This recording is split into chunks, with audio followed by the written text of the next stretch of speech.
সিদ্দিক আকবর চুকির পানি মুছে আর কই, নবী গো 40 দিন আগে আপনি ইশারা দিছিলেন আবু বকর সতর্ক থাইকো, যে কোনো এক রাতে তোমাকে নিয়ে আমি মদিনায় হিজরত করব। নবী গো ওই যে 40 দিন আগে আপনি আমারে কইছিলেন, ওই দিন থেকে আমি আবু বকর আজও পর্যন্ত কোনো রাত বিছানায় পিঠ লাগাই না। কখন জানি আমার নবী দরজার পাশে আইসা আস্তে করে ডাক দিবেন, আমার খুলতে যদি দেরি হয় রাসূলের কষ্ট হবে। দরজার পাশে দাঁড়ায় দাঁড়ায় সারা রাত কাটায় দিই গো নবী। আল্লাহ নবী মায়া নবীর চোখ দিয়ে পানি ঝরলো। কত বড় আশিক রাসূল, মায়ার নবীকে নিয়ে রওনা দিলেন। আল্লাহ নবীকে নিয়ে যেই গাড়ের সুরের ভিতরে নবীজি 3 দিন 3 রাত অবস্থান করেছিলেন, ওই গাড়টা হলো একটা পাহাড়ের উপরে, অনেক উপরে সেই গর্তটা, গুহাটা। এই গুহায় যেতে হলে পাহাড় বায়া বায়া উঠা লাগবে, পাহাড় বায়া বায়া উঠা লাগবে। যারা মক্কা মদিনা দেখতে গেছেন তাদের জিয়ারত করতে দেখছেন, অনেকেই কিন্তু এই পাহাড়ে উঠতে সাহসই করে না। এমন রাস্তা আছে করে দেওয়ার, বিভিন্ন যাওয়ার রাস্তা আছে, কাটতে কাটতে কাটতে কেটে রাস্তা করছে, জায়গায় জায়গায় ফানি লিয়ে বইছে, জুস লিয়ে বইছে। আপনি যদি ওই জায়গায় যাইতেছেন যেখানে রসুল গুহায় আশ্রয় নিসলা, তাইলে আপনার অনেক সময় ঘন্টা সময় লাগবো। আর বারবার জায়গায় জায়গায় থাম্যা খালি জুস আর ফানি খাওয়ান লাগবে, ভিতর ঢুকে যাইব। সেই পাহাড়ের উপরে আবু বকর সিদ্দিক রসুলকে নিয়ে উঠবেন, আল্লাহ রসুলকে নিয়ে উঠবেন। আবু হযরত ওমর এই কথাটাই বলতেছেন, ভাই আবু বকর, আমি ওই রাতের নেকিটা চাই যেই রাত্রে পাহাড়ের নিচে থেকে তুমি রসুলকে কইছিলা, নবী গো ওই যে দেখেন পাহাড়ের গুহা, ওই গুহাতে আমরা আশ্রয় নিব। কিন্তু ইয়া রাসূলুল্লাহ কেমনে সেখানে যাব? পাহাড় বায়া বায়া উঠা লাগবে, পাথর বায়া বায়া উঠতে হবে। ওগো দয়ার নবী, আপনার বড় কষ্ট হবে, আপনি বড় কষ্ট পাবেন। আমি আবু বকরের পিঠে উঠেন, আমি আপনার এই পিঠে লইয়া পাহাড় এই পাথর বায়া বায়া সেই গুহায় গে ফসমু। ভাই আবু বকর, আমি ওই রাতের নাকি চাই যে এই রাত্রে তুমি রসুলকে নিজের পিঠে উঠাইয়া পাথর বায়া বায়া সেই গুহায় গিয়ে তুমি পুচ্ছো। কত কষ্ট একা উঠা, যেখানে এত কষ্ট সেখানে রসুলকে পিঠে লইয়া তুমি উঠছো। আল্লাহু আকবার। সেই গুহার মুখে যায় মায়ের নবীকে তুমি কইছো, নবী গো আপনি পাহাড়ের এই গুহার মুখে আপনি একটু দাঁড়ান, আমি ভিতরটা যায় দেখি ভিতরটা পরিষ্কার আছে নি, এরপরে আপনারে ডাক দিব। যদি হিংস্র কোনো জীব জানোয়ার থাকে আমার ক্ষতি করলে করুক। নবীকে তুমি গুহার মুখে দাঁড় করায়া নিজে যে ঢুকছ, ঢুইকে তুমি পাগড়ি সিরা যতগুলি গর্ত আছিল গর্তের মুখ তুমি কাপড় দিয়ে বন্ধ করেছো, যেন কোনো সাপ বিচ্ছু বের হয়ে রসুলের ক্ষতি করতে না পারে। কিন্তু একটা গর্তের মুখ বন্ধ করার মতো কাপড় তোমার কাছে ছিল না, ওই গর্তটা তুমি পা দিয়ে আটকায় রাখছো। এরপরে মায়ার নবীরে কইছো, নবী গো এবার আসেন। আল্লাহ নবী দু জাহানের বাদশা গর্তের গুহার ভিতরে নবী ঢুকলেন। ঢুকা মাত্রই নবীরে তুমি বলতেছো, ইয়া রাসূলুল্লাহ অনেক কষ্ট হয়েছে গো নবী, আপনি আমার কুলে ঘুমান।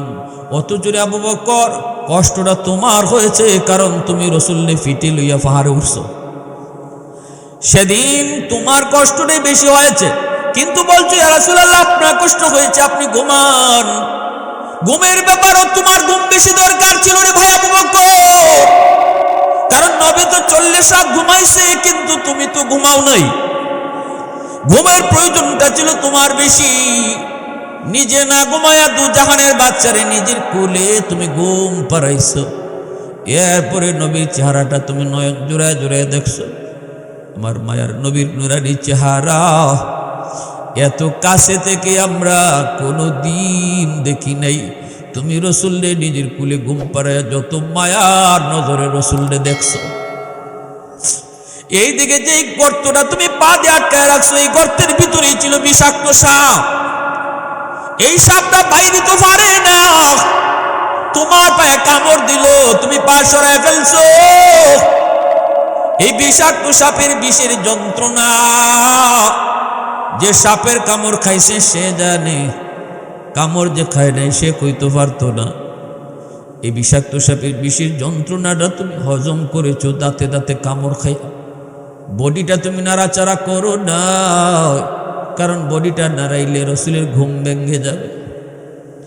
নবী তোমার কুলি ঘুমাইতেছেন, যদি তুমি নাড়াচাড়া করো রসুলের ঘুম ভেঙে যাবে গো, এজন্য তুমি নাড়াচাড়া করো নেই।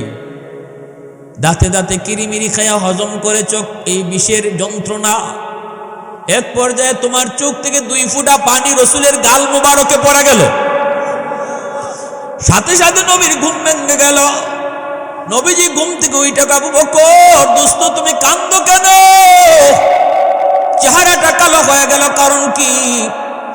এইবার তুমি বলেছিলে নবী গো আমার পায়ে সাপে কামড় মারছে। কোন নবী? রসুল কয় কও কি তুমি আমারে ডাক দিলা না? সাপের কামড়, এই যন্ত্রণা তুমি কেমনে শুইছো নবী গো?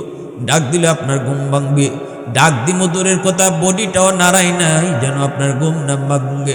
সাথে সাথে মায়ার নবী তার মুখের লবটা আঙ্গুলের মধ্যে লয়া ওই কাটা জায়গার মধ্যে তিনি লাগাইছেন। আল্লাহু আকবার। নবীজির লবের মধ্যে আল্লাহ কি পরিমাণ হাই অ্যান্টিবায়োটিক রাখছে, লাগানো মাত্রই বিষাক্ত সাপের বিষ পানি হয়ে গেছে। अल्लाह ने मक्का ही में एक काबा बनाया, इस काबा का काबा तेरे मरकद को बनाया, ऐसा लम्हा जी चले जा राह मदीना, सुल्तान का सुल्तान है सुल्तान मदीना, सरकार का सरकार है सरकार मदीना, गुलजार का गुलजार है गुलजार मदीना। मोहब्बते जबान खोले अल्प समय सबाई एकसाथे जिकिर करी ला इलाहा इल्लाल्लाह, ला इलाहा इल्लाल्लाह, ला इलाहा इल्लाल्लाह।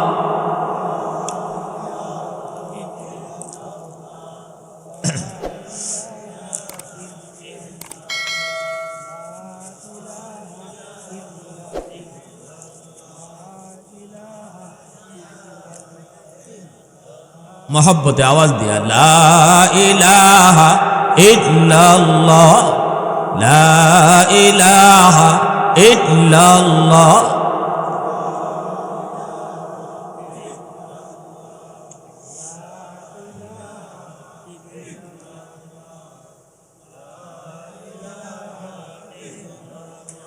হৃদয়ের জানালাটা খুলে দাও না, হৃদয়ের জানালাটা খুলে দাও না, প্রভুর ডাকে মন সারা দাও না, প্রভুর ডাকে মন সারা দাও না। অসীম ক্ষমতা যার হাতের উপর, যার নামে বয়ে যায় ঝরনা নহর। অসীম ক্ষমতা যার হাতের উপর, যার নামে বয়ে যায় ঝরনা নহর। আল্লাহ আল্লাহ বলে সবে দেওয়ানা, আল্লাহ আল্লাহ বলে সবে দেওয়ানা, প্রভুর ডাকে মন সারা দাও না, প্রভুর ডাকে মন সারা দাও না। আল্লাহ আল্লাহ আল্লাহ আল্লাহ আল্লাহ আল্লাহ আল্লাহ আল্লাহ।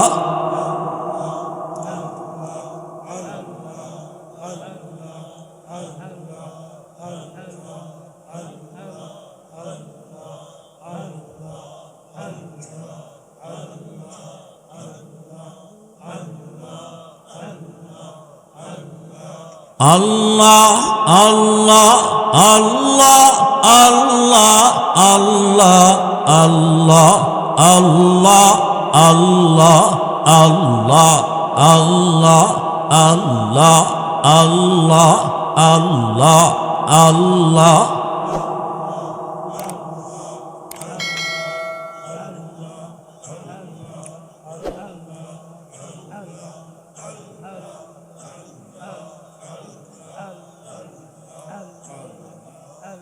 লা ইলাহা ইল্লাল্লাহু মুহাম্মাদুর রাসূলুল্লাহ। জোরে সুরে বলি সাল্লাল্লাহু আলাইহি ওয়াসাল্লাম। ঐতিহ্যবাহী স্বেচ্ছাসেবী ফাউন্ডেশনের উদ্যোগে পশ্চিম গড়গড়ি গ্রামের মুর্দেগানের মাগফিরাত কামনায় আজকের তাফসীরুল কোরআন মাহফিলের সম্মানিত সদর ইজলাস সভাপতি সাহেব, উপস্থিত জাতির বিবেক উলামায়ে কেরাম, অত্র এলাকার মুরব্বিয়ানে আজম, কলিজার টুকরো যুবক, পর্দার আড়ালে পর্দানিশীন সম্মানিত মা ও বোনেরা, মুআজ্জাজ হাজিরিন, হাসরের মাঠে আল্লাহ যখন বিচারের চেয়ারে বসবেন, ওই দিন আল্লাহ পাক তার অসংখ্য বান্দাবান্দিকে ছোট ছোট উসিলায় মাফ করে দিবেন। আল্লাহ পাকের কুদরতি কলিজায় ৯৯ ভাগ দয়া আর মায়া থাকবে। ১০০ ভাগের ভিতরে ৯৯ ভাগ দয়া মায়া আল্লাহ হাসরের মাঠে দেখাবেন।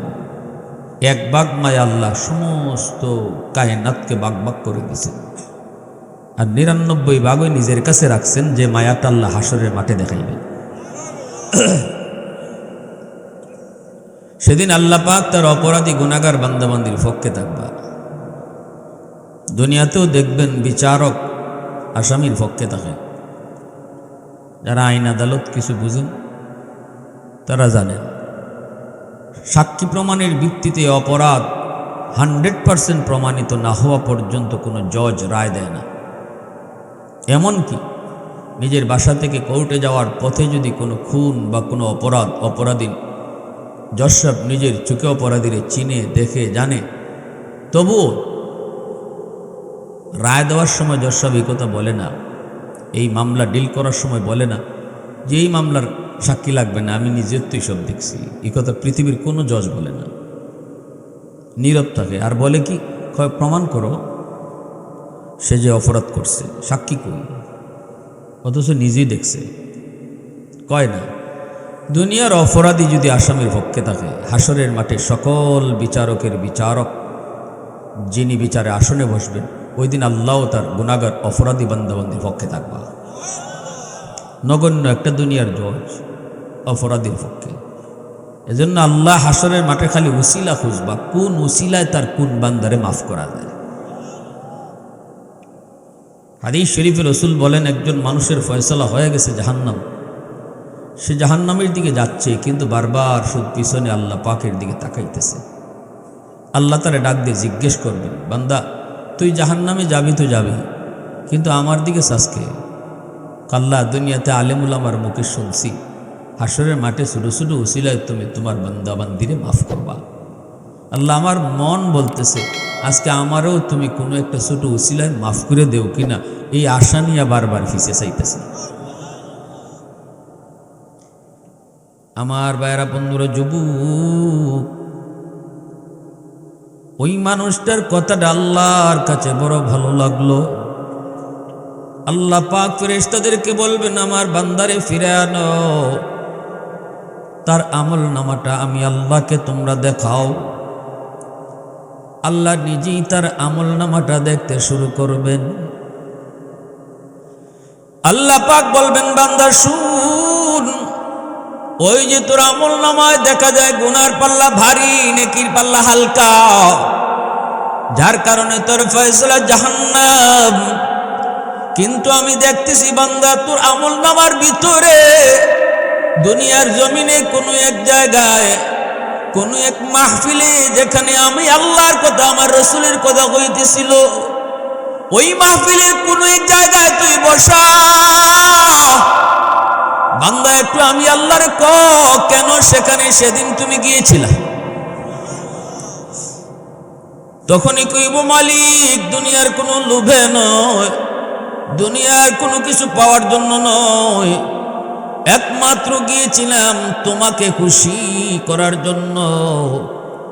আল্লাহ পাক তখনই বলবেন, বান্দা আমি আল্লাহর আদত হচ্ছে মাফ করে দেওয়া, কিন্তু আমার নিজাম হলো উসিলা ছাড়া মাফ করি না। ওই দিনে মাহফিলে বসাকে উসিলা বানাইয়া আমি আল্লাহ হাসরের ময়দানে তোমাকে মাফ করে দিলাম। মুসলমানের আওয়াজে কন্যা সুবহানাল্লাহ, আর একটু জোরে কন্যা সুবহানাল্লাহ। আল্লাহ যদি হাসরের ময়দানে তোমাকে আমাকে এই উসিলায় মাফ করে দেন, এটা আল্লাহ পারে কি পারে না? এই ক্ষমতা আল্লাহর আসেনি না নাই? নাকি আল্লাহ কারো জিগাই তুইব? আল্লাহ কারো জিগাইয়া কোনো কিছু করণ লাগে? হ্যাঁ আমার ভাইরা বন্ধুরা, যুবক, এজন্য আজকের মাহফিলে যারা আমরা আসলাম, যারা বসলাম, এরা লসে না লাভে? হাসরের ময়দানে ফেরেশতারা কইব, মালিক মাহফিলে যারা বসলো সবাইকে তুমি মাফ করে দিয়েছ? বলে হ। আল্লাহ পাককে ফেরেশতারা তখন কইব, মালিক সবাই তো ওয়াজ শোনার নিয়তে আসে নাই, সবাই তো মাহফিল শোনার নিয়তে আসে নাই গো আল্লাহ। কেউ তো বাজারে যাইতেছিল, কেউ বা বাড়িতে যাইতেছিল, কেউ বা কারো আত্মীয়র বাড়িতে যাইতেছিল। কই শুনি হুজুরে কি কয়, একটু ওয়াজটা শুই না যাই। ও মালিক, সে তো ওয়াসনার নিয়তে আসে নাই। আল্লাহ পাক তখন বলবে, ফেরেশতারা শোনো, হুমুল জালিসু লা ইয়াশকা জালিসুহুম। জানোনি এটা কেমন বরকতি মজলিস? এই মজলিসে আমার যে বান্দাই বইব তারই আমি মাফ করে দিব। এই মজলিস এমন এক বরকতি মজলিস। এজন্য রে যুবক, আগামীকাল রাত যদি সারা রাত তুমি এই জায়গায় বসে রাত কাটায় দাও, আল্লাহর পক্ষ থেকে মাফের কোনো ঘোষণা নাই। কিন্তু আজ কোরআনের মাহফিলের উসিলায় এই সামিয়ানা এত দামি, আল্লাহর কাছে এত দামি হয়ে গেল। এখানে যেই বসবে আল্লাহ তাকে কোরআনের মাহফিলের উসিলায় আল্লাহ পাক মাফ করে দিবেন। যেরকম সুবহানাল্লাহ। প্রশংসা করব কার? একটু আওয়াজ দিয়া বলেন না কার? वहदत की हिफाजत नहीं बेकुव्वत बाजू, वहदत की हिफाजत नहीं बेकुव्वत बाजू, आती नहीं कुछ काम हक़ खुदा दाद, आती नहीं कुछ काम हक़ खुदा दाद। ऐ मर्द खुदा तुझको कुव्वत नहीं हासिल, जा बैठ किसी गार में अल्लाह को कर याद। ये सच है कि बातिल की तरफदार नहीं हम, गद्दार न समझो गम गद्दार नहीं हम, गद्दार न समझो गम गद्दार नहीं हम। फूलों की तो रहनरम मिजाज अपना है नाज़ुर, हम तीरी नहीं नेज़ा व तलवार नहीं हम तीरी नहीं नेज़ा व तलवार नहीं हम। मुसलमाনের आवाज को अल्लाहु আকবার। এজন্য আমার ভাইরা বন্ধুরা, যুবক, একটু দিলটা নরম করে কথাগুলা বোঝার চেষ্টা করুন। আল্লাহ পাক বলেন, ইল্লা মান তাবা ওয়া আমানা ওয়া আমিলা আমালান সালিহা ফাউলাইকা ইউবাদদিলুল্লাহু সাইয়্যাতিহিম হাসানাত। আল্লাহ বলেন, বান্দা শুন শুন, তুই যত বড় গুনাহগার হও না কেন, গুনাহ থেকে তুমি কখনো নিরাশ হইও না। আমি আল্লাহর রহমত থেকে কখনো নিরাশ হইও না। গুনার কারণে তো কখনো তুমি ভেঙ্গে পড়ো না। তুমি যখনই তওবা করবা, আমি আল্লাহ তোমার পিছনের জিন্দেগির গুনাহকে শুধু মুইছে দিব তা না, বরং গুনাহ যেই পরিমাণ, এই পরিমাণ গুনাহকে আমি নেকি বানায়া দিব। আল্লাহ বলেন, গুনাহ যেই পরিমাণ, ওই পরিমাণ গুনাহকে আল্লাহ নেকি বানায়া দিবে। সাগর পরিমাণ গুনাহ যদি হয় রে যুবক, সাগর পরিমাণ নেকি আল্লাহ বানায়া দেয়। পাহাড় পরিমাণ গুনাহ যদি তোমার হয়, তওবার দ্বারা আল্লাহ পাক পাহাড় পরিমাণ গুনাহকে পাহাড় পরিমাণ নেকি বানায়া দেয়। এই কথাটি আল্লাহ পাক এই জায়গার ভিতরে বলেছেন, ইল্লা মান তাবা, অবশ্যই যারা তওবা করলো, ঈমান আনলো, নেক আমল করলো, ইউবাদদিলুল্লাহু সাইয়্যাতিহিম হাসানাত, আমি আল্লাহ তাদের গুনাহকে নেকি দ্বারা বদলে দেই। তওবার এত বড় পাওয়ার। এই মাহফিলে বসার আগে আমার নাম ছিল গুনাহগারের খাতায়, কিন্তু যেই মাত্র তওবার নিয়তে মাহফিলে বসি আর কইছি মালিক আর গুনাহ করতাম না, আল্লাহ তোমারে আর নারাজ করবো না, আর জীবনে নামাজ ছাড়তাম না, আর জীবনে হারাম কাজ করতাম না, তোমার এই কথাটা কাউকে শোনাইতে হয় না। ইমাম সাহেবের হাত ধরে তওবা করন লাগে না, চেয়ারম্যানের হাত ধরে তওবা করন লাগে না, পাশে যে মানুষটা আছে তারে শোনায়ও বলতে হয় না। দিলে দিলে শুধু তুমি কইবা, শুনবেন আসমানের মালিক, শুনবেন আরশের মালিক। আল্লাহ পাক কয় সাথে সাথে তোমার গুনারে নেকি বানায়া তোমার নাম ছিল গুনাহগারের খাতায় উঠাইয়া দেব আমি আল্লাহ ওলির খাতায়। এজন্যই পৃথিবীতে সব কাজ কঠিন, একটা কাজই বড় সহজ, সেই কামটা হলো আল্লাহর ওলি হওয়া। কেউ যদি চায় আল্লাহর ওলি হইতে, তাহলে খুব দ্রুত আল্লাহর ওলি হওয়া যায়। এত সহজে আর কোনো কাম হয় না। মেম্বার হতে সময় লাগে, চেয়ারম্যান হতে সময় লাগে, এমপি হতে আরো বেশি সময় লাগে। ভালো দোকানদার যদি সাজতে চাও তবু আরো বেশি সময় লাগবে। কিন্তু সময় লাগে না শুধু আল্লাহর ওলি হতে, সময় লাগে না শুধু আল্লাহর প্রিয় হতে, সময় লাগে না শুধু আল্লাহর বন্ধু হতে। তুমি যেই মাত্র তওবা করলা, সাথে সাথে আল্লাহ পাক তোমাকে ওলির খাতায় নাম উঠায় দেয়। জোরে কও না সুবহানাল্লাহ, আর একটু জোরে কও না সুবহানাল্লাহ। তাহলে আমরা কি বুঝলাম? তওবার দ্বারা পিছনের গুনাহকে নেকি বানায় কে? জোরে কও না, নেকি বানায় কে? তাহলে আল্লাহ পাক কত দয়ালু মালিক, কত দয়ালু মালিক।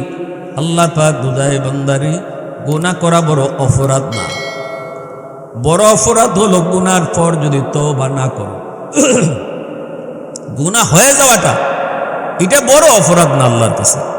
আল্লাহর কাছে সবচেয়ে বড় অপরাধ হইল গুনাহ করার পরেও আবার গুনাহ করা, আবার গুনাহ করা, গুনাহ করার পরে তওবা না করা, এটা আল্লাহর কাছে সবচেয়ে বড় অপরাধ। আর যদি কোনো মানুষ গুনাহ করার পরে তওবা করে লায়, কইলে আল্লাহ ভুল করছি মালিক, অন্তর থেকে কইলায়, এর পরে যদি তার শয়তানে আবারও গুনাহ করায়, তার আগের তওবা বাতিল হয়ে যায় এমন না। কিন্তু তওবাটা যখন করছে তখন আরেকবার গুনাহ করার নিয়তে করছে না, তওবাটা করার সময় করছে আর করতো না, এরপরও শয়তানে তার দুকাত ফালাইয়া দিছে, তবু আগের তওবা বাতিল হয় না। আল্লাহ আগে যে তার তওবার খাতিরে গুনাহ মাফ করছিল, এই গুনাহ মাফ হই থাকে। এজন্য আল্লাহর নাম তাওয়াব। তাওয়াব বলা হয় যিনি বারবার তওবারে কবুল করে। জোরে কও না সুবহানাল্লাহ। একজন মা সন্তান, শিশু বাচ্চা, দুধের বাচ্চায় যদি বাথরুম করে, মা ভালো করে জানে, যখন পরিষ্কার করে মা জানে যে আমার বাচ্চারে এখন যে পরিষ্কার করতেছি এর মানে সারাদিনে আর যে পায়খানা করতো না এমন না, ছোটো বাচ্চা একটু ফরফরি করব। তাই বলে কোনো মা এমন করে না যে একবারে সারাদিন পরে সন্ধ্যার সময় পরিষ্কার করবো না, হে তো আর এর ভিতরে কয়েকবার পায়খানা করবই, তে একবারেই পায়খানা পরিষ্কার করবো না, এই কাম কোনো মায় করে না। মায় পরিষ্কার করার সময়ও জানে যে আবার করব, এর পরও মায় পরিষ্কার করে। এটা মার সন্তানের প্রতি দরদ। এমন মার দরদের চেয়ে আল্লাহর দরদ বান্দাদের প্রতি 1000 গুণ বেশি। এজন্য আল্লাহ কো বান্দা, তুই যখন তওবা করস কাটিয়ে দিলে, তখন আমি তোর গুনাহ মাফ করি। এই সময় আমি আল্লাহ জানি তুই আবারও গুনাহটা করবি, যদিও তোর দিলে গুনাহ করার কোনো ইচ্ছা নাই, কিন্তু আমি তো জানি, আমি তো আলিমুল গায়ব, আমি জানি গুনাহ তোর হইব। তাই বইলে যে আমি তোর গুনাহ মাফ করতেছি না তা না, গুনাহ এখন মাফ করে দিলাইতেছি। সুবহানাল্লাহ, একটু আওয়াজ দেখো, আর একটু জোরে কোন আওয়াজ দেয়। এজন্য আল্লাহ পাক তওবাকারীরে এত বালা পায়, আল্লাহ এত বালা পায়, যখনই বান্দা আল্লাহর কাছে সারেন্ডার করে ফেলে, আত্মসমর্পণ করে ফেলে, আল্লাহ ও আল্লাহ শয়তানের দুকাত ফিরে ভুল করে লিছি, আল্লাহ তুমি মাফ করে দিলে। আল্লাহ এই কথাটা এত বালা পায়, যে গুনাহ করছে না হেরে তো আল্লাহ বালা পায়, ওই যে গুনাহ করার পরে আল্লাহর কাছে কান্দালায়, আল্লাহ এরে তার থেকে বেশি বালা পায়। এজন্য কোরআনের মধ্যে আল্লাহ বলছেন, ইন্নাল্লাহা ইউহিব্বুত তাওয়াবিন ওয়া ইউহিব্বুল মুতাতাহহিরিন, মুতাতাহহিরিনদেরকে আল্লাহ ভালোবাসে, তাওয়াবিনকেও আল্লাহ ভালোবাসে। তাওয়াবিনের ভালোবাসার কথা আল্লাহ আগে আনছেন, আর মুতাতাহহিরিনের ভালোবাসার কথা পরে নিছেন। দুই দলকে আল্লাহ ভালোবাসেন। কোন দল? তাওয়াবিন, যারা গুনাহ কইরা তওবা করছে, এরার আল্লাহ ভালো পায়। মুতাতাহহিরিন, যারা গুনাহ করেই না, গুনাহ থেকে পবিত্র, এদেরকেও আল্লাহ ভালো পায়। এইবার দুই দলের ভালোবাসার ভিতরে আল্লাহ কারে বেশি ভালো পায় এটা আল্লাহ বুঝাইয়ে দিছে। তাওয়াবিনের কথা আগে আনছে, আল্লাহ বুঝাইছে যে গুনাহ হওয়ার পরে তওবা করিলায় তারে আমি আল্লাহ, যে গুনাহ করেই না তার থেকেও বেশি ভালো পাই। সুবহানাল্লাহি ওয়া বিহামদিহি, সুবহানাল্লাহ। তবে গুনাহ করার পরে যখন তওবাটা করবা, তখন যখন আল্লাহর কাছে কানবা আর কইবা আল্লাহ আর করতাম না, এই সময় দিলের ভিতরে বিন্দু পরিমাণের জন্য এই কথা না থাকে যে সুযোগ পাইলে আরেকবার করব। ঠিক না নি? সুযোগ পাইলে আবার করবো, এই কথাটা দিলের ভিতরে যেন না থাকে। তোমার দিলটা যখন এই সময় পরিষ্কার থাকে যে না আর করতাম না, যত সুযোগ হোক আর করতাম না, এমনভাবে তওবাটা কইরো। এর পরে যদি ও তোমার গুনাহ ওই জায়গা আল্লাহ নারাজ না, আরেকবার তওবা করবা, আল্লাহ এখন আবারও তওবা কবুল করবে, তোমার তওবা আবারও কবুল করবে। আমার ভাইরা বন্ধুরা, যুবক, এজন্যই তো হযরত ওমর ফারুক রাদিয়াল্লাহু তাআলা আনহু আর হযরত আবু বকর সিদ্দিক রাদিয়াল্লাহু তাআলা আনহু দুজনের ভিতরে একদিন একটা কথা নিয়ে দুজনে একজন আরেকজনকে কি কইতেছে শুনেন। আবু বকর সিদ্দিক রাদিয়াল্লাহু তাআলা আনহু বলতেছেন, ভাই ওমর, তোমার জিন্দেগির নেকি আমার চেয়ে বেশি। হযরত ওমর বলেন, আমার নেকি বেশি, এটা আপনি কোন যুক্তিতে বললেন? কারণ আপনি তো হলেন উম্মতের ভিতরে সবচেয়ে সেরা, নবীর পরে আর উম্মতের সবার উপরে আপনার মর্যাদা। ও ভাই আবু বকর, কোন যুক্তিতে আপনি বললেন আমার জীবনের নেকি আপনার চেয়ে বেশি? এইবার আবু বকর সিদ্দিক বলেন, ভাই ওমর, কোন যুক্তিতে বলি নেই, দলিল আছে। কিসের দলিল? কয় কোরআনের আয়াত দলিল। ওমর বলেন, ভাই আবু বকর, কোরআনের কোন আয়াতের ভিতরে আল্লাহ পাক আমি উমরের নেকির কথা কইল? কোথায় আল্লাহ পাক আমি উমরের কথা কইল? আমি তো কোরআন পড়েছি, কোথাও তো আমি উমরের কথা এমন পাই নাই। এই কথা বলতে হযরত আবু বকর সিদ্দিক বলেন, কেন? তুমি কি কোরআনে এই আয়াত পড়ো নাই? ইল্লা মান তাবা ওয়া আমানা ওয়া আমিলা আমালান সালিহা ফাউলাইকা ইউবাদদিলুল্লাহু সাইয়্যাতিহিম হাসানাত। এই আয়াত কি তুমি পড়ো নাই? ওমর কয়, হ পড়ছি। এখানে কোন কথা আল্লাহ আমার কথা কইল? কয়, আল্লাহ তো কইছে তওবার দ্বারা আল্লাহ পাক পিছনের গুনাহ যে পরিমাণ হয় এই পরিমাণ নেকি বানায় দেয়। গুনাহ যদি পাহাড় পরিমাণ থাকে, পাহাড় পরিমাণ নেকি হয়ে যায়। গুনাহ যদি সাগর পরিমাণ থাকে, তাহলে সাগর পরিমাণ নেকি হয়। এটা তুমি বুঝছো নি? কয়, এটা তো আমিও বুঝছি। এইবার হযরত আবু বকর বলে, তাহলে কও, মুসলমান হওয়ার আগে তুমি উমরের গুনাহ আমি আবু বকরের চেয়ে কম ছিল না বেশি? হযরত ওমর বলেন, অবশ্যই আমার গুনাহ তো বেশি ছিল। আমার গুনাহটাই তো বেশি। এইবার হযরত আবু বকর বলেন, ভাই ওমর, তোমার গুনাহটা বেশি, এটা তুমি যেমন কও আমিও কই। এবার তাহলে শোনো আল্লাহ কি কয়। তওবা করার পরে তো আল্লাহ বেশি গুনারে বেশি নেকি বানায় দেয়। যদি এমনই হয়, তাহলে তুমি মুসলমান হওয়ার পর আল্লাহ তোমার পিছনের সব গুনারে যদি আল্লাহ নেকি বানায় দেয়, তাহলে তো নেকিও এখন আমার চেয়ে বেশি। আওয়াজ দেখো না সুবহানাল্লাহ, আর একটু জোরে কও না সুবহানাল্লাহ। এজন্য যে মানুষটা যত খারাপ, এ যখন বালাফতে আয় তখন তত বালাও হয়। মাতুন্নবা পিছনে তার যত গুনাহ ছিল, যদি সে কাটিয়ে দিলে তওবা করিলে, তখন ওই গুনাহ যেটা ছিল পাহাড় পরিমাণ, এটারে তো আল্লাহ পাহাড় পরিমাণ নেকি বানায় তারে একদম সাধারণ মানুষ থেকেও তারে বেশি বালা করে লাগে।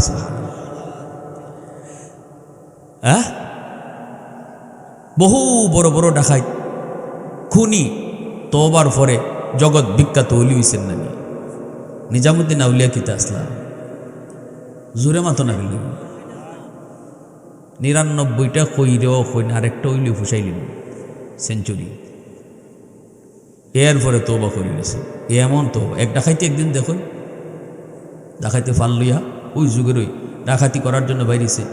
বাইরে দেখুন একটা মরা খেজুর গাছের মাঝে একটা কাউয়া কালিকে বয় বইয়া মুখের মাঝে একটা ফাঁকনা খেজুর লইয়া খেজুর গাছের মুখটার মাঝে রাখে, রাখকেই কাউয়াটা আবার জায়গা গিয়ে আবার ফাঁকনা আরেকটা খেজুর আনে আন্যা খেজুর গাছের মুখের মাঝে তুই আবার জায়গা। ডাকাতের সর্দার এইবার মনে মনে কয় ঘটনাকে একটু বোঝা দরকার, ঘটনাটাকে একটু বোঝা দরকার। সর্দার নিজেই খেজুর গাছ ভাইয়া ভাইয়া উপরে উঠলো। ওইটা দেখে একটা সাপ, বিশাল বড় সাপ, চোখে দেখে না, অন্ধ। সাপটা কেমনে খাবে গো, চোখে তো দেখে না, খাইবে কেমনে, খাবার জোগাড় করবে কেমনে? সাপটায় তো আল্লাহর উপর ভরসা করে বই রয়েছে, সাপটারও বানাইছে কেন? জোরে খাও আল্লাহ পাক কই আমি আল্লাহর নাম রাজ্জাক, আমি যত মাখলুক বানাইছি তার রিজিকের ব্যবস্থাও করছি। সুবহানাল্লাহ। মানুষ বানাইছি, মানুষ তোর জন্য আমি রিজিকের ব্যবস্থা করেছি, তোর রিজিক তোর আগে আমি দুনিয়াতে পাঠাইয়া দিছি। এজন্যই দেখবেন সন্তান যখন মার গর্ভ থেকে দুনিয়াতে আসে, আসার পরে তার রিজিক আল্লাহ ফাটায় এমন না, বরং সে দুনিয়াতে আসার আগেই তার রিজিক আল্লাহ মার বুকে দুধ ফাটায়। তাহলে বোঝা গেল মানুষ আগে আসে না, রিজিক আগে আসে। জোরে জোরে জোরে জোরে। এজন্য আল্লাহ পাকের নাম রাজ্জাক। ওই ডাকাত সর্দার তায়া দেখলো একটা অন্ধ সাপ কি আল্লাহ পাক একটা কাউয়ারে তার খাদিম বানাইয়া, ওই কাউয়ার দ্বারা আল্লাহ তার রিজিকের ব্যবস্থা যে মালিকে করলো রে। আমি তো সেই সাপও না, আমি মাখলুক, আশরাফুল মাখলুকাত, সৃষ্টির শ্রেষ্ঠ জীব। আমার উসিলায় আল্লাহ পাক সব মাখলুক বানাইছে, আমার উসিলায় আল্লাহ পাক দুনিয়া বানাইছে। মানুষ দুনিয়াতে থাকবে বিদায় আল্লাহ কায়নাত বানাইছে। অতএব এই মানুষ সমস্ত মাখলুকাতের ভিতরে সবচেয়ে দামি, আল্লাহর কাছে সবচেয়ে দামি। তাহলে আমার রিজিকের জন্য আমি কেন ডাকাতি করব? আল্লাহু আকবার জোরে কও। আমার রিজিকের জন্য আমি কেন ডাকাতি করব? ডাকাত সর্দার এই জিনিসটা দেখার পর গাছ থেকে নামলো, কানতে কানতে গাছ থেকে নামলো, নাইমার সমস্ত সাথীদেরকে ডাক দিয়া কইল, এই সাথীরা আয়, এমন একটা বিষয় আমি দেখেছি রে। গাছের গোড়ায়, গাছের উপরে মুখে একটা অন্ধ সাপরে আল্লাহ পাক খাওয়াইতেছি, একটা কাউয়ারে তার খাদিম বানাইয়া একটা পাকা পাকা খেজুর এই সাপের মুখের মধ্যে দিয়া দিয়া কাউয়াটা যায়। আল্লাহ পাক কাকের মাধ্যমে সাপের রিজিকের ব্যবস্থা করেছে। আমরা মানুষ সৃষ্টির শ্রেষ্ঠ জীব হইয়া কেন রিজিকের জন্য ডাকাতি করব? তিনি তো রাজ্জাক, তিনি তো আমাদেরকে খাওয়ার দায়িত্ব নিয়েছেন। আল্লাহু আকবার জোরে বলো। খাওয়ানোর দায়িত্ব তো তার কাছে। এই মুহূর্তে আমরা তওবা করলাম। ডাকাতদের সমস্ত সাথীদের কাছে ডাকাত সর্দার কথাগুলি বলতেছে আর হাউমাউ করে কাঁদতেছে, সবাই কাঁদতেছে। এক পর্যায়ে তারা আল্লাহর কুদরতি কদমে সেজদায় পড়ে তওবা শুরু করছে। মালিক, আর জীবনে কোনোদিন ডাকাতি করবো না, চুরি করবো না। আল্লাহ তুমি আমাদের গুনাহ মাফ করো। এমন মাফ আল্লাহ করলো, কিতাবের ভিতরে এসেছে যুবক, প্রতিটা ডাকাতকে আল্লাহ পাক ওই জমানার বড় বড় ওলি বানাইছে। আওয়াজ দেয়া কও না সুবহানাল্লাহ। কেন? পিছনে যে গুনাহ ছিল তার যেই পাহাড় পরিমাণ গুনাহ ছিল, তওবার কারণে আল্লাহ পাক ওই সমস্ত গুনারে আল্লাহ পাক এই পরিমাণ নেকি বানায়া দিয়া দিছে। হাসরের ময়দানে তওবাকারী আমলনামা দেখার পর আল্লাহর কাছে ডাক দিয়া কইব, মালিক তোমার ফেরেশতারা ভুল করছে, এই আমলনামা আমার না, মনে হয় অন্য কারোটা আমাকে দিয়া দিল। আল্লাহ পাক কই, কেন তোমার এমন মনে হয়? আল্লাহর বান্দা তওবাকারী কইব, মালিক আমি তো অত নেকি করি নেই, এই নেকিগুলি আসলো কোত্থেকে গো আল্লাহ? আল্লাহ তখন বলবে, বান্দা আমার ফেরেশতারা ভুল করে না, ফেরেশতারা ভুল করে না, তুমি ভুল করতেছো, এটা তোমারই আমলনামা, অন্য কারো নাও। তাহলে মালিক এত নেকি আসলো কোত্থেকে? আল্লাহ পাক তখন কইব, কুদরতি মুস্কি হাসি দিয়ে আল্লাহ কইব, বান্দারে তোর তওবাটা আমি আল্লাহর কাছে এত ভালো লাগছিল, আমি তোর তওবার উপরে খুশি হইয়া তোর পিছনের জিন্দেগির যত গুনাহ ছিল এই গুনাহগুলারে মিটাইয়া দিছি। খালি তা না, বরং ওই খালি জায়গাটা আমি আল্লাহ আমার পক্ষ থেকে নেকি দিয়া বইরা দিছি। আওয়াজ দিয়ে একটু, মুসলমানের আওয়াজ একটু কও না সুবহানাল্লাহ। আর একটু আওয়াজ দিয়ে কও আল্লাহু আকবার। আর জোরে কও। ভাইরা বন্ধুরা জন্য বলি, যুবক, আল্লাহ যদি কারো উপরে খুশি হয়ে যায় তখন মানুষের অন্তরে আল্লাহ তার মহব্বত ঢুকায় দেয়, মানুষের অন্তরে তার মহব্বত আল্লাহ ঢুকায় দেয়।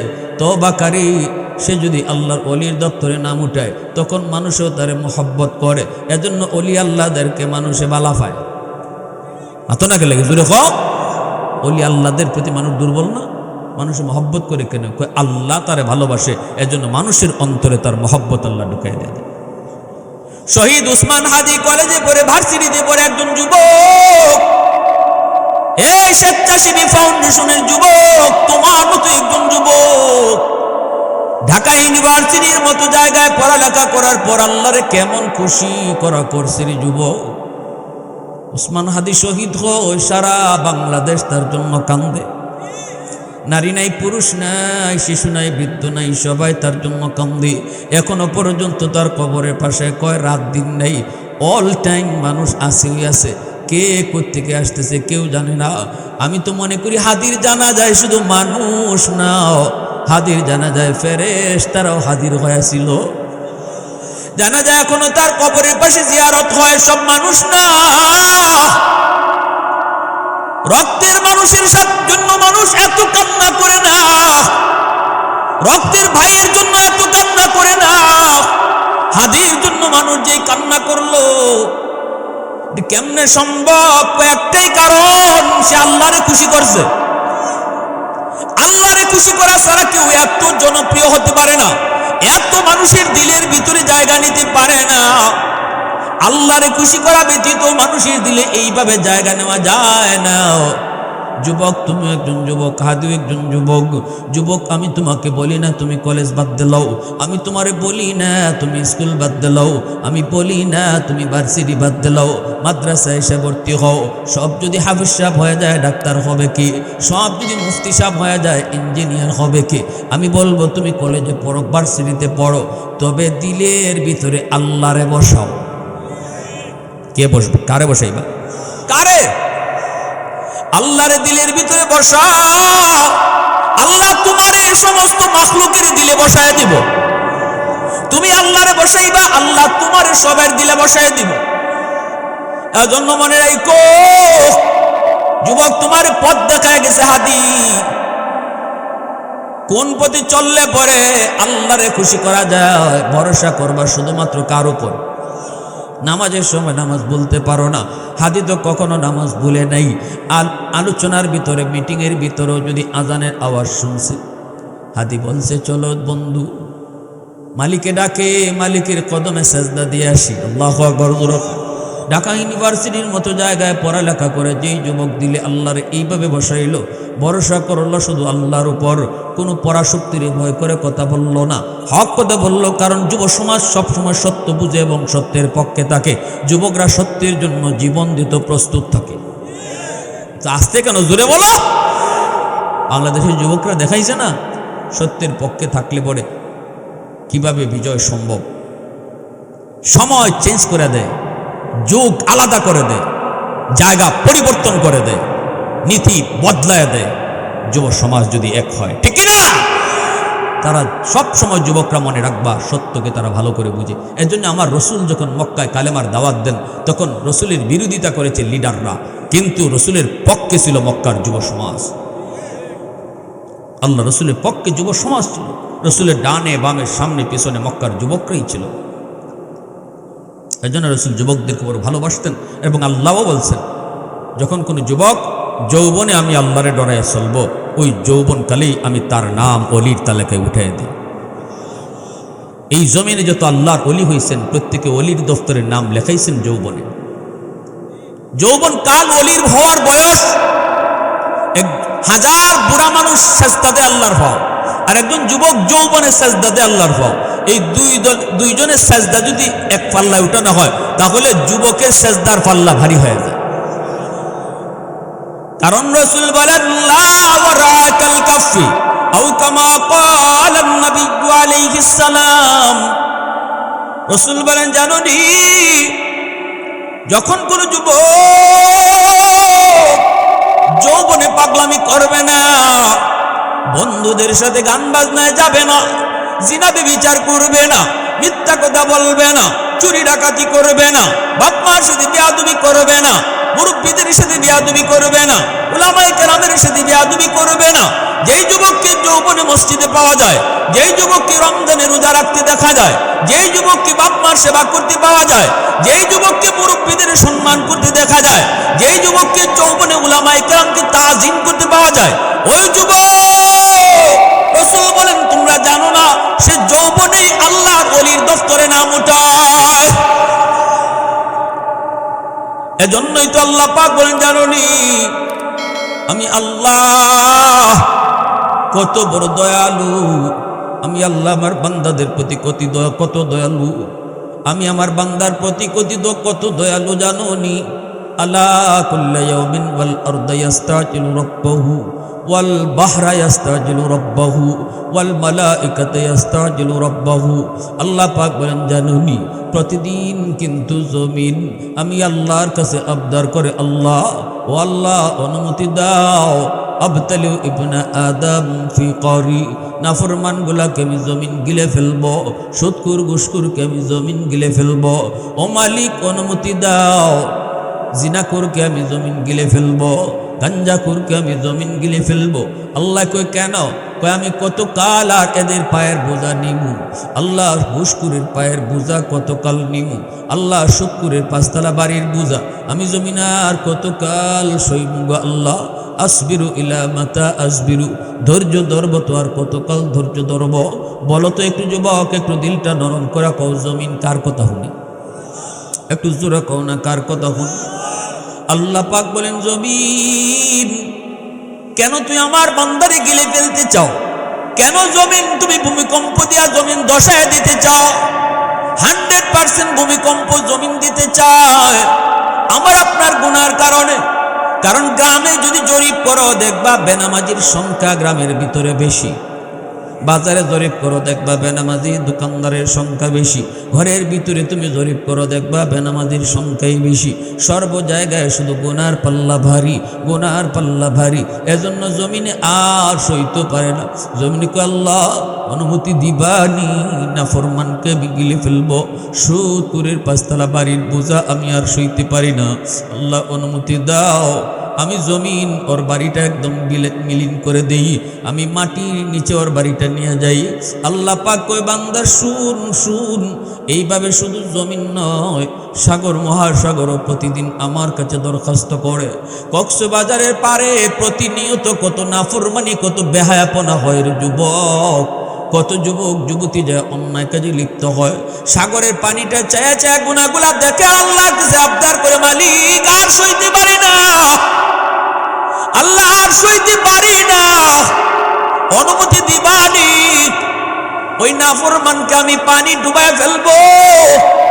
এই জমিনটার ওরা নাপাক বানায় ফেলছে, নাপাক জমিনটারে আমি পাক বানায় দিব। আল্লাহ পাক রব্বুল আলামিন কয় এইভাবে মাটি আর পানি প্রতিদিন তোদের গুনার কারণে আমার কাছে আবদার করে তোদেরকে শেষ করে দেওয়ার জন্য। কিন্তু বান্দা শুন শুন, আমি আল্লাহ জমিনকে ধমক দিয়ে আটকায় দিই, আমি সাগর মহাসাগর ধমক দিয়ে আটকায় দিই। আল্লাহ পাক রব্বুল আলামিন তখন কয়, এর জমিন আমি আল্লাহ দেখতেছি এই জমিনের ভিতরে কত গুনাহ হয়, কত অত্যাচার হয়, কত জুলুম হয়, কত নাফরমানি হয়, আমি আল্লাহ দেখতেছি। এরপর আমি কেন ধরি না জানুন? কারণ এই মানুষকে আমি আল্লাহ বড় আদর করে বানাইছি। আসমান আল্লাহ বানাইছেন কুন ফায়াকুন বইলা, জমিন আল্লাহ বানাইছেন কুন ফায়াকুন বইলা, ফেরেশতা আল্লাহ বানাইছেন কুন ফায়াকুন বইলা। কিন্তু আমারে আপনারে আল্লাহ পাক কুন ফায়াকুন বলে বানায় না। আমারে আপনারা যখন আল্লাহ বানাইছে, আল্লাহ কয় খালাকতু বিয়াদাইয়া, আমি আমার নিজের হাত দিয়া বান্দা বান্দিরে বানাইছি। কারণ এই চেহারার মধ্যে এত দামি কপাল, এই কপালটা আমি আল্লাহ বানাইছি আমার সেজদার জন্য। এই কপাল ফেরেশতাদের হাতে বানাইলে হয় না, এই কপাল আদেশ দিয়া বানাইলে হয় না, এই কপালটা আমি নিজের হাত দিয়ে বানাইছি।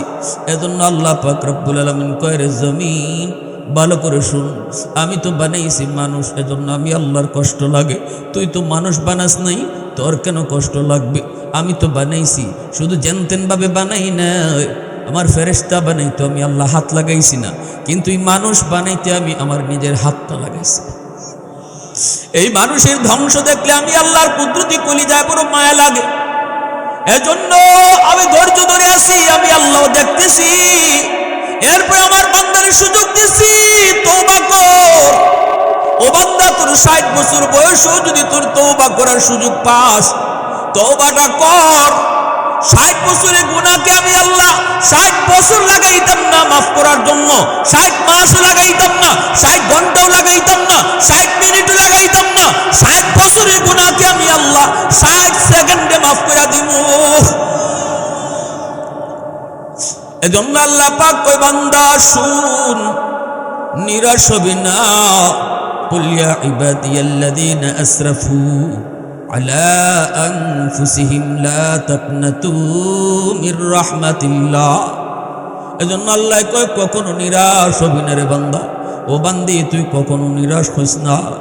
মরার আগে আগে যদি তওবা করতে পারো, আমরা তো কেউ জানি না আমাদের মরণ কোন দিনকার।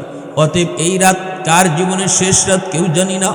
কত যুবক ঘুমায় আর ঘুম থেকে উঠে না, কত যুবক ঘর থেকে বের হয় আর ঘরে ফিরে না।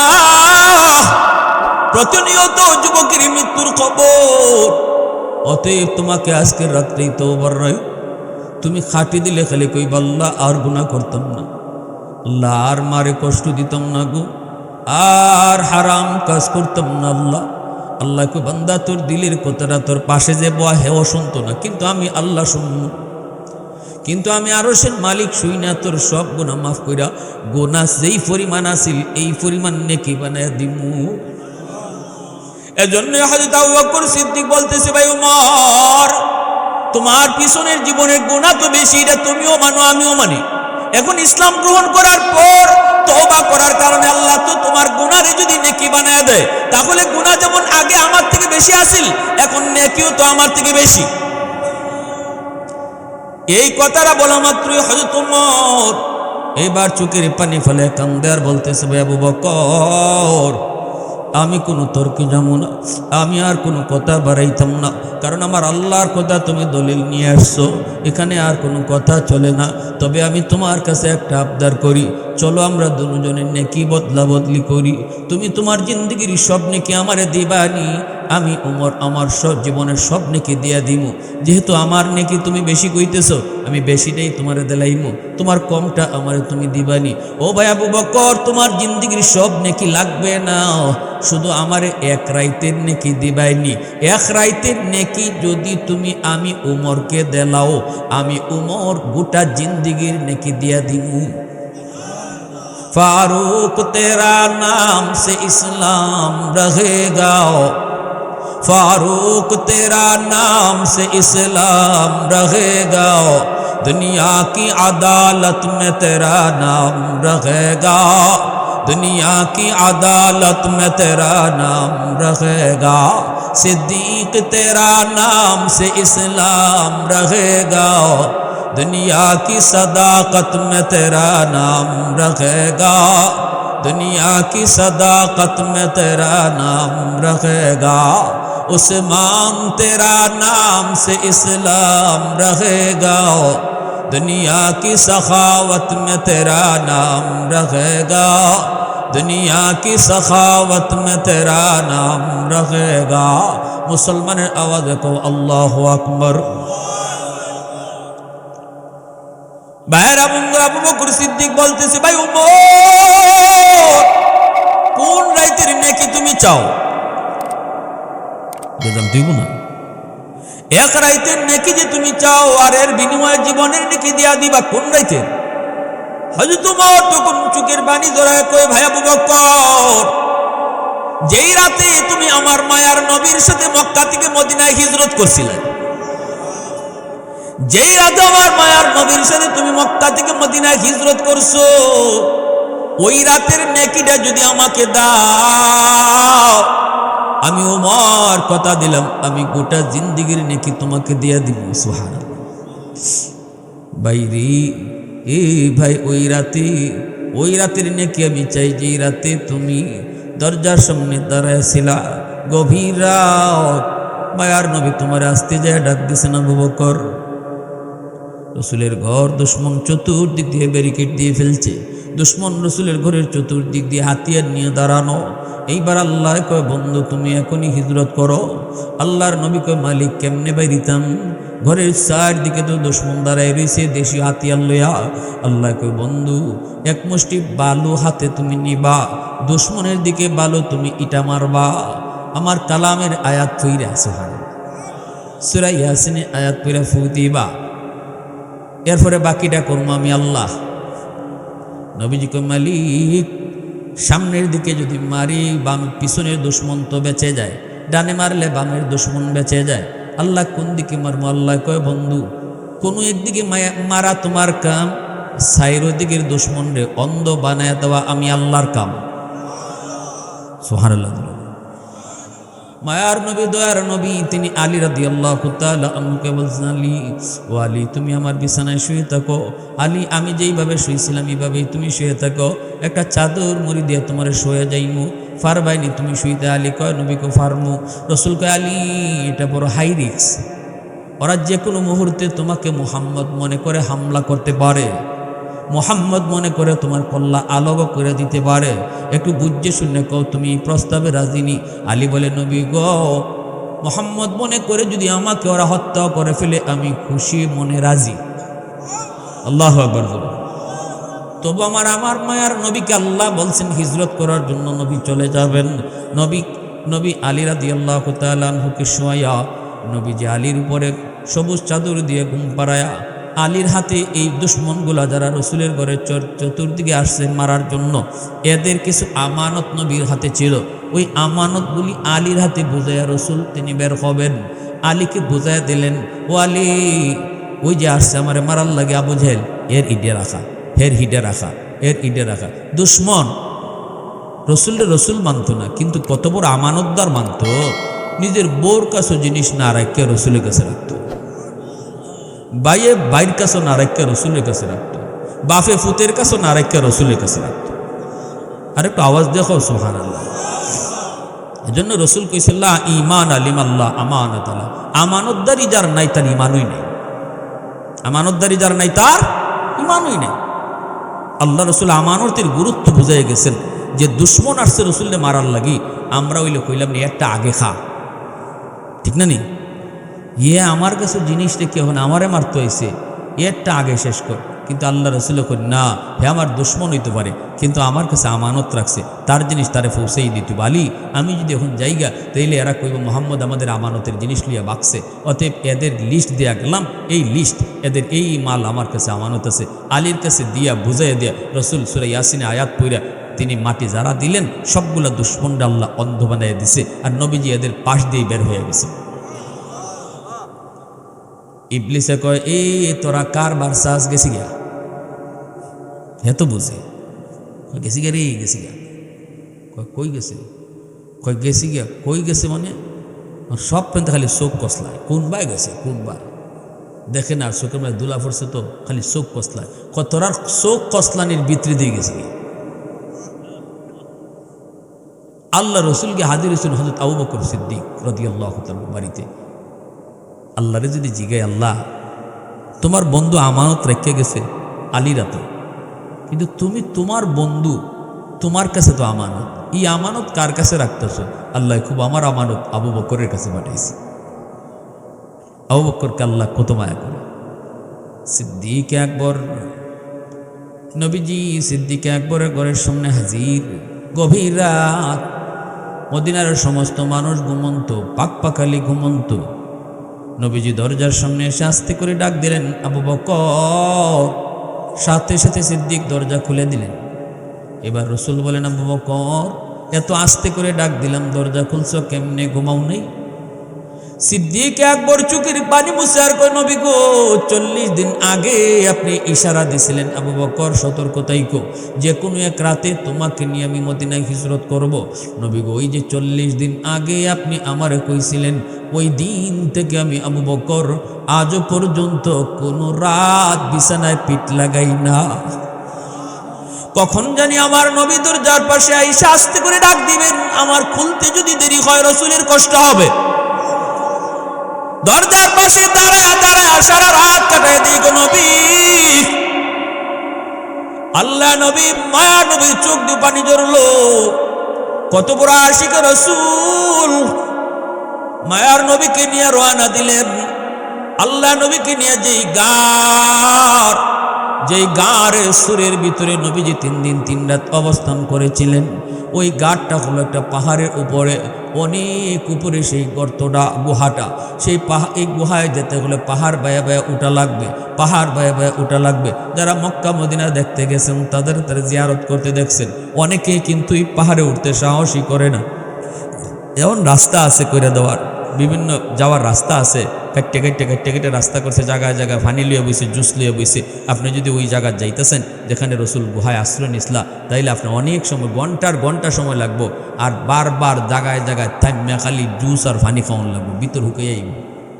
সেই পাহাড়ের উপরে আবু বকর সিদ্দিক রসুলকে নিয়ে উঠবেন, আল্লাহ রসুলকে নিয়ে উঠবেন। আবু হযরত ওমর এই কথাটাই বলতেছেন, ভাই আবু বকর, আমি ওই রাতের নেকিটা চাই যেই রাত্রে পাহাড়ের নিচে থেকে তুমি রসুলকে কইছিলা, নবী গো, ওই যে দেখেন পাহাড়ের গুহা, ওই গুহাতে আমরা আশ্রয় নিব। কিন্তু ইয়া রাসূলুল্লাহ, কেমনে সেখানে যাব? পাহাড় বায়া বায়া উঠা লাগবে, পাথর বায়া বায়া উঠতে হবে। ওগো দয়ার নবী, আপনার বড় কষ্ট হবে, আপনি বড় কষ্ট পাবেন। আমি আবু বকরের পিঠে উঠেন, আমি আপনার এই পিঠে লইয়া পাহাড়, এই পাথর বায়া বায়া সেই গুহায় গে ফসমু। ভাই আবু বকর, আমি ওই রাতের নাকি চাই যে এই রাত্রে তুমি রসুলকে নিজের পিঠে উঠাইয়া পাথর বায়া বায়া সেই গুহায় গিয়ে তুমি পুচ্ছো।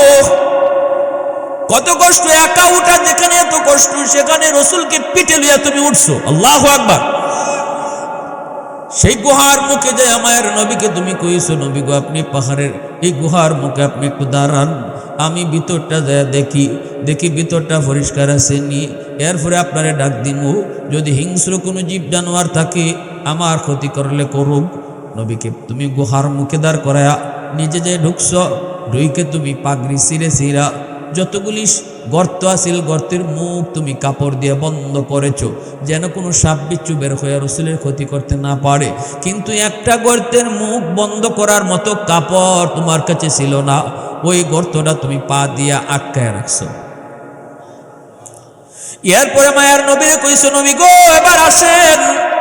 আল্লাহ নবী দু জাহানের বাদশা গর্তের গুহার ভিতরে নবী ঢুকলেন। ঢুকা মাত্রই নবীরে তুমি বলতেছো, ইয়া রাসূলুল্লাহ, অনেক কষ্ট হয়েছে গো নবী, আপনি আমার কুলে ঘুমান। অত জোরে আবু বকর, কষ্টটা তোমার হয়েছে কারণ তুমি রসুলকে ফিটে লইয়া পাহাড়ে উঠছো। সেদিন তোমার কষ্টটাই বেশি হয়েছে, কিন্তু বলছো ইয়া রাসূলুল্লাহ, আপনার কষ্ট হয়েছে, আপনি ঘুমান। ঘুমের ব্যাপারও তোমার ঘুম বেশি দরকার ছিল রে ভাই আবু বকর, কারণ নবী তো 40 রাত ঘুমাইছে, কিন্তু তুমি তো ঘুমাও নাই। ঘুমের প্রয়োজনটা ছিল তোমার বেশি। নিজে না ঘুমায়া দু জাহানের বাচ্চারে নিজের কোলে তুমি ঘুম পাড়াইছো। এরপরে নবীর চেহারাটা তুমি নয়ন জোড়ায় জোড়ায় দেখছো। আমার মায়ার নবীর নুরানি চেহারা এত কাছে থেকে আমরা কোনো দিন দেখি নাই। তুমি রসুলরে নিজের কুলে ঘুম পাড়াইয়া যত মায়ার নজরে রসুলরে দেখছো। এই দিকে যে গর্তটা তুমি পা দিয়ে আটকায় রাখছো, এই গর্তের ভিতরেই ছিল বিষাক্ত সাপ। এই সাপটা বাইরে তো পারে না, তোমার পায়ে কামড় দিল, তুমি পা সরায় ফেলছো। এই বিষাক্ত সাপের বিষের যন্ত্রণা যে সাপের কামড় খাইছে সে জানে, কামড় যে খায় নাই সে কইতে পারতো না। এই বিষাক্ত সাপের বিষের যন্ত্রণাটা তুমি হজম করেছো দাঁতে দাঁতে কামড় খাইয়া। বডিটা তুমি নাড়াচাড়া করো না, কারণ বডিটা নাড়াইলে রসুলের ঘুম ভেঙে যাবে। নবী তোমার কুলি ঘুমাইতেছেন, যদি তুমি নাড়াচাড়া করো রসুলের ঘুম ভেঙে যাবে গো। এজন্য তুমি নাড়াচাড়া করো নাই, দাঁতে দাঁতে কিরিমিরি খায়া হজম করেছ এই বিষের যন্ত্রণা। এক পর্যায়ে তোমার চোখ থেকে 2 ফোঁটা পানি রসুলের গাল মোবারকে পড়ে গেল। সাথে সাথে নবীর ঘুম ভেঙে গেল। নবীজি ঘুম থেকে ওইটা, আবু বকর দোস্ত তুমি কাঁদো কেন? চেহারাটা কালো হয়ে গেল, কারণ কি? এইবার তুমি বলেছিলে নবী গো আমার পায়ে সাপে কামড় মারছে। কোন নবী? রসুল কয় কও কি তুমি আমারে ডাক দিলা না? সাপের কামড় এই যন্ত্রণা তুমি কেমনে শুইছো নবী গো? ডাক দিলে আপনার ঘুম ভাঙবে। ডাক দি মধুরের কথা, বডিটাও নাড়াই নাই যেন আপনার ঘুম না ভাঙবে। সাথে সাথে মায়ার নবী তার মুখের লবটা আঙ্গুলের মধ্যে লয়া ওই কাটা জায়গার মধ্যে তিনি লাগাইছেন। আল্লাহু আকবার। নবীজির লবের মধ্যে আল্লাহ কি পরিমাণ হাই অ্যান্টিবায়োটিক রাখছে, লাগানো মাত্রই বিষাক্ত সাপের বিষ পানি হয়ে গেছে। والليل مغي زلف محمد كترنم والليل مغي زلف محمد كترنم والشمس برخسار أحمد كترنم والفجر مغي صبح رسالت کی بشارت والعصر مغي دور نبوت کی بشارت ہر پھول میں روئے مدینہ کا تبسم شاخوں کی لچک میں بے قضا کا تکلم یاسین سے مولا نے کبھی ان کو پکارا حمیم کبھی اور کبھی توسین اشارہ মুসলমানের আওয়াজ কও আল্লাহু আকবার। এবার নবীজি বলতেছেন সাপরে এসা তুই গর্ত থেকে বের হ। আমার আবু বকর আমার দোস্তরে তুই কেন কামড় দিলি? সাথে সাথে সাপটা গর্তের ভিতর থেকে বের হয়ে আইছে। সাপে আইসে আল্লাহ রে আল্লাহ জবান দাও, জবান তোমার বন্ধুর সাথে কথা কইতাম। সাথে সাথে আল্লাহ সাপের জবান খুলে দিয়েছে। এইবার সাপে ডাক দেখো নবী গো বিয়াদবি মাপ চাই গো নবী, আমি ইচ্ছা করে আপনার বন্ধুরে কামড় দেই নেই, আমি বাধ্য হয়েছিলাম গো নবী। কারণ কি জানেননি? এই গুহাটা আমার বাড়ি না, আমার বাড়ি আছিল ওই যে বাগান, খেজুর বাগান, এখানে আমি ওখানেই থাকতাম। আমার বাগানের ভিতর দিয়ে 2 জন তাওরাত কিতাবের আলিম এই রাস্তা দিয়ে যাওয়ার পথে তারা একটু বিশ্রাম নিছে আমার পাশে। একজন আরেকজন ডাক দেয়া কই দোস্ত তাওরাত কিতাবের ভিতরে আল্লাহ যেই গুহার কথা বলছে নবী হিজরতের রাতে যেই গুহায় আশ্রয় নিবেন ওই সেই গুহা। আল্লাহ নবী গো এই কথাটা আমি শুনে ফেলেছি। ওই দিনে আমি নিয়ত করেছি আমি আর এই বাগানে থাকবো না, আপনারে দেখার জন্য বাড়ি সাইরা গুহায় আইছি, শুধু আপনারে দেখতাম। কিন্তু আজকে আমার দীর্ঘদিনের মনের আশা পূরণ হতে চললো। আপনার বন্ধুর পার কারণে আমি বের হতে পারি না গো। আমার আর কোনো বের হওয়ার রাস্তা নাই, একটাই মাত্র রাস্তা, যার কারণে আমি বাধ্য হয়ে আপনার বন্ধুর পায়ে কামড় দিয়েছি। এরপরে আমি বের হয়ে আপনার নুরানি চেহারা দেখা আমার দীর্ঘদিনের মনের আশা আমি পূরণ করেছি গো নবী, মনের আশা আমি পূরণ করেছি। মায়ার নবী, দয়ার নবী, রহমতের নবী, মায়ার নবী আবু বকর সিদ্দিক নিয়ে গুহায় আশ্রয় নিয়েছিলেন। এ দোস্ত হযরত উমর তখন সেদিন বলতেছে ভাই আবু বকর আমি উমর আমার গোটা জিন্দেগির নেকি তোমাকে দিয়ে দিব, শুধু আমাকে ওই একটা রাতের নেকি যদি তুমি আমাকে দাও বলো তুমি দিবা কিনা? সিদ্দিকে আকবর কয় ভাই আবু বকর আমি নিজেও তো জানি না ওই রাতে আমার কি পরিমাণ নেকি হইছে। একটু জানা দরকার না, না জানলে বদলা বদলি কেমনে করে, আগে তো একটু বুঝন লাগে আমার নেকিটা কি পরিমাণ। লাভলস্ত ফরে চলো আমরা নবীজির কাছে যাই। 2 জন নবীজির কাছে আসছেন, আবু বকর সিদ্দিকও আসছেন। ওই হিজরতের রাতে সিদ্দিকের কি পরিমাণ নেকি হইছে এটা রসুলের কাছ থেকে জানবার লাগে। সুবহানাল্লাহ, জোরে বলেন। আরেকটু জোরে কন্যা সুবহানাল্লাহ। ऐ हबीबे किबरिया तुम पर सलाम, ऐ हमारे दिल रुबा तुम पर सलाम, दिल सदा कहता रहा तुम पर सलाम, ऐ इमामुल अंबिया तुम पर सलाम, मस्जिदे अक़सा में जुमला अंबिया, मस्जिदे अक़सा में जुमला अंबिया, मुक़्तदी थे और विहा तुम मुक़्तदा, मुक़्तदी थे और विहा तुम मुक़्तदा, ऐ हबीबे किबरिया तुम पर सलाम, दिल सदा कहता रहा तुम पर सलाम। আল্লাহু আকবার জোরে বলেন। নবীজি বলেন আবু বকর আমি বদলা বদলির কথা কইমু না, তবে যেটা জানতে চাইছো এটা আমি কইলাই। শোনো, গোটা উম্মতের নেকি যদি এক পাল্লায় রাখা হয় আর তুমি আবু বকরের ওই এক রাইতের নেকি যদি এক পাল্লায় রাখা হয়, তোমার পাল্লা ভারী হয়ে যায়। সুবহানাল্লাহ ওয়া বিহামদিহি সুবহানাল্লাহ। তখনই সিদ্দিক আকবর উমর রাদিয়াল্লাহু তাআলা আনহুর কাছে হাত জোড় করে মাপ চান, ভাই আবু বকর, ভাই উমর, এত নেকি ওই রাতের এটা আমি জানতাম না, বদলাইতে রাজি? বদলাইতে রাজি না। সাহাবায়ে কেরামের ভিতরে নেকি নিয়ে প্রতিযোগিতা হইতো, আর আমরার মাঝে প্রতিযোগিতা হয় কার ফুট কয়জন লন্ডন, কয়জন লাইনও আছে যাইবার লাগি, ঠিক না? ইতো হইল আমরার প্রতিযোগিতা। আর সাহাবায়ে কেরামের মাঝে প্রতিযোগিতা ছিল কার কি পরিমাণ নেকি আছে, কেডায় কি পরিমাণ কামাইছে, এগুলা ছিল তাদের টার্গেট। তাদের সফলতা ছিল আখেরাত লইয়া, আর আমরা সফলতা হইল চেয়ারম্যানি মেম্বারি লইয়া। এখানে ইসের গম চুরি খাওয়া করন, আর টিন চুরি করন, আর রাস্তার টাকা মাইরে খাওয়ান। এটা হইছে আমরার সফলতার চাবিকাঠি। আর সাহাবায়ে কেরামের চাবিকাঠি আছিল দুনিয়ার এই সাতার বাড়ি আর সারি, আমরা আখেরাতের বাড়ি চাই। তাদের টার্গেট ছিল আখেরাত। এজন্য রসুল কয় টার্গেট নেও আখেরাত, দুনিয়া তোমার পিছনে ঘুরবো, দুনিয়া তোমার পিছনে ঘুরবো, দুনিয়া তোমার পিছনে ঘুরবো। এ যুবক, ভার্সিটিতে বড় অসুবিধা নেই, হাদির মতো যুবক হও, আল্লাহর উপর ভরসা রেখে চলো, দেখবা দুনিয়া তোমার পিছনে দৌড়াইব। ঠিক কিনা জোরে কও? আল্লাহ আমাদের সবাইকে কথাগুলা বুঝার, মানার, আমল করার তৌফিক আল্লাহ দান করুন। সবাই বলি আমিন, আরও জোরে বলি আমিন। আজকের